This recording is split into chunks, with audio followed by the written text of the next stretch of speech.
Untuk ucapan untuk ucapkan selawat kepada Nabi Muhammad, baginda Rasulullah SAW, yang bagaimana yang sepatutnya kita ucapkan, secara satu secara ringkas dan mudah, yang keduanya yang secara panjang. Terima kasih Ustaz. Dan soalan yang ketiga sekali, kita bagi dua soalan teruslah kepada Al-Fadhil Ustaz. Ini kita tujukan kepada Al-Fadhil Ustaz Nur Ramali lah.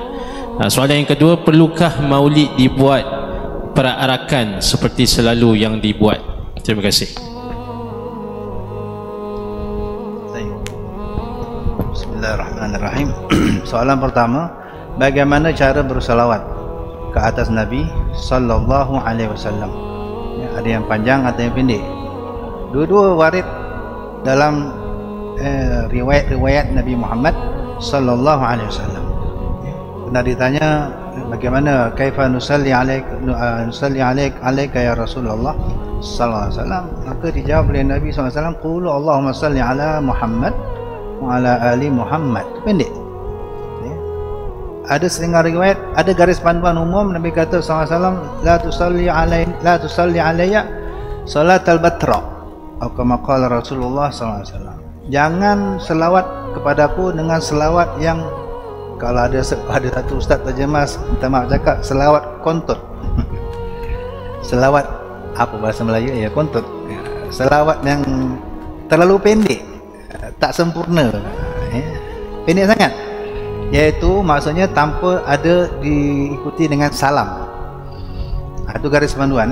Seringkas-ringkas selawat pastikan ada salamnya. So, Allahumma salli ala Muhammad wa ala ali Muhammad wa sallim, atau Allahumma salli wa sallim ala Muhammad wa ala ali Muhammad. Bisa disalli wa sallim sallallahu wasallam wa sallallahu alaihi wasallam. Ini selengkapnya terbaik. Bukan kata haram, tidak. Ulama kata makruh. Salat al-batra, salat al-batra makruha. So selawat yang tak ada salam, hanya sekadar bagi selawat, tidak bagi salam, tidak menepati perintah, kurang menepati perintah Allah, sallu alaihi wasallimu taslima. Itu garis panduannya. Tak kisah. Kalau ditanya apakah selawat paling pendek, ya banyak itu. Allahumma salli ala Muhammad wa ala ali Muhammad.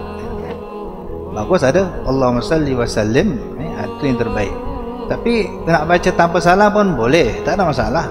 Cuma makruh sajalah. Sebaiknya kita tambah salam sekali. Itu garis panduannya. Kalau setengah riwayat yang paling pendek yang kita dapat, salawat Jibril masyhur, iaitu sallallahu ala Muhammad. Paling pendek. Bagi saya ini salawat paling pendek, sallallahu ala Muhammad. Maka setengah ulama mempertikaikan makruh baca selawat ni sebab tak ada salam kan. Tapi sebagai ulama mempertahankan sebab memang riwayatnya begitu. Riwayatnya begitu kerana itu memang dari Nabi SAW sendiri, ataupun dari baca-baca riwayat ada pada dari Nabi Khidir dan sebagainya. Boleh rujuk dalam kitab Afdhalus Salawat, ya, tentang sejarah itu, maka tidak jadi salah. Nak tambah Sayyidina atau tidak pun terpulang. Ulama-ulama kita banyak yang mensunnahkan, istihbabkan tambah Sayyidina. Itu lebih takzim, lebih hormat. Walaupun teks asal dari Nabi SAW sendiri tidak ada Sayyidina, terpulang. Yang penting hati kita tetap memuliakan Rasulullah sallallahu alaihi wasallam. Cuma mazhab kita, ulama kita ramai yang mensunnahkan tambah Sayyidina. Allahumma salli ala Sayyidina Muhammad wa ala ali Sayyidina Muhammad. Itu paling pendek. Panjang, selawat yang paling panjang yang dari antara yang panjang dari Nabi SAW sendiri, selawat Ibrahimiyah itu yang kita biasa baca dalam tahiyat.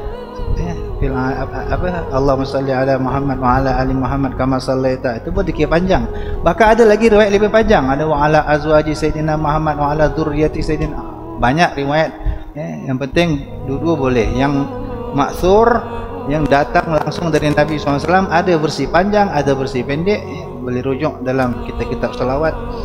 Ada juga yang direka atau dibuat, digubah oleh sahabat, dan para ulama, para aulia. Itu juga dibenarkan dengan pembahasan yang agak panjang nanti, insyaAllah bukan ini waktunya. Ada lagi soalan? Oh, perarakan. Soalan kedua tentang perlukah? Apa soalan? Perlu atau kenapa? Ditanya kenapa atau perlu? Mana bukan kenapa, perlukah? Bolehlah. Perlukah perarakan Nabi SAW? Kalau ini tergantung.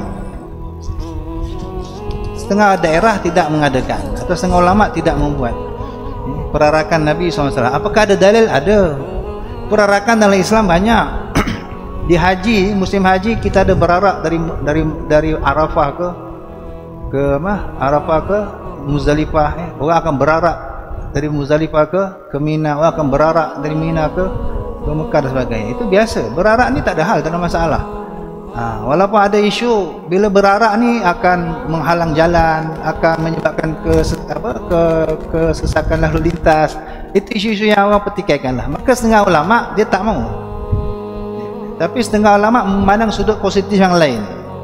Dia anggap masalah lalu lintas itu boleh ditoleransi.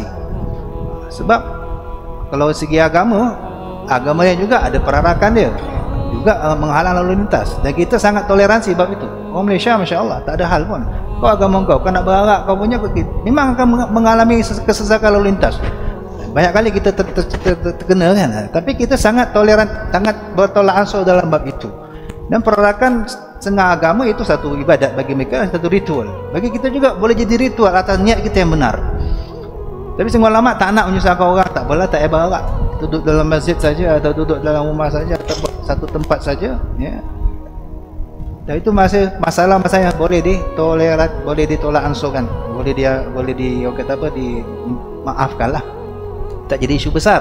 Di samping perarakan akan menyebabkan syiar azim, akan menjadikan syiar besar, apalagi perarakan yang besar. Dia akan menyebabkan syiar, dan syiar ini tuntutan Islam. Apalagi bila berlaku perarakan, dia akan, bila syiar mana akan mencuit perhatian non-Muslim. Dalam perarakan, orang non-Muslim atau orang Islam sendiri pun dia akan, ini apa? Ada apa? Bila ada perarakan, dia jadi syiar. Apalagi di shooting, satu dunia tengok perarakan besar-besaran. Ini mereka berarak kerana apa? Akan timbul soalan, kerana apa? Kerana siapa? Maka muncullah cerita Rasulullah sallallahu alaihi wasallam. Mereka berarak kerana satu orang namanya Muhammadun Rasulullah sallallahu alaihi wasallam. Ajarannya sekian. Ya, dia mengajarkan ini, dia melarang itu, maka jadi dakwah. Secara otomatik dari berarak tu jadi dakwah. Sebab dia syiar.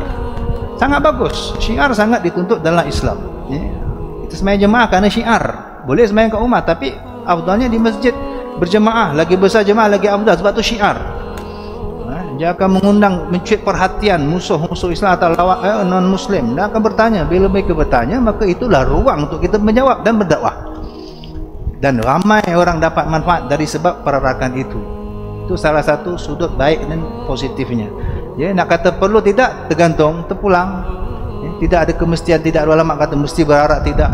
Tapi boleh bayangkan masa Nabi SAW sampai di Madinah, rasa-rasa Nabi diarak atau Nabi jalan hanya beberapa orang saja. Tuan-tuan boleh bayanglah. Saya boleh bayangkan satu perarakan yang besar. Tua, muda, kecil, besar, lelaki, perempuan, semua berkumpul menyambut dan mengarak Nabi Muhammad sallallahu alaihi wasallam dengan tala'al badru alaina. Itu sunnah. Kalau atas dasar itu jadi sunnah. Tapi apakah mesti? Tidak. Wallahu a'lam.